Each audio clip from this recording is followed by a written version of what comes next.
अस्सलामुअलैकुम। मेरा नाम सादिया मुज़म्मिल है, क्लास नर्सरी की टीचर हूँ और मेरा ताल्लुक़ the smart school sir Syed Ahmad Khan campus 1 से है। आज हम इसमें करेंगे गिनिए और दुरुस्त हिंसे पर दायरा लगाइए।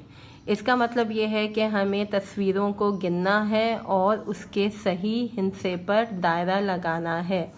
मिसाल के तौर पर यहाँ पे हमारे पास कितने मशरूम्स हैं? 1 2। कितने मशरूम्स हैं? 2।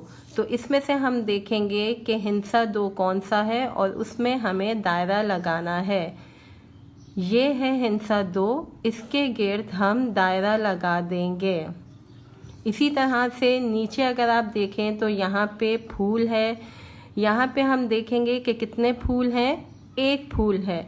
तो हम यहाँ पे हिंसा 1 के गिर्द दायरा लगा देंगे और उससे नीचे यहाँ पे तितलियाँ गिनेंगे कि यहाँ पे कितनी तितलियाँ हैं। 1 2 3 4 5। कितनी तितलियाँ हैं? 5। तो हम यहाँ पे हिंसा 5 के गिर्द दायरा लगा देंगे। मुझे उम्मीद है कि आपको तस्वीरों को गिन के सही हिंसे पे दायरा लगाना आ गया होगा। घर पे रोज़ाना इसकी मश्क करें। बहुत शुक्रिया।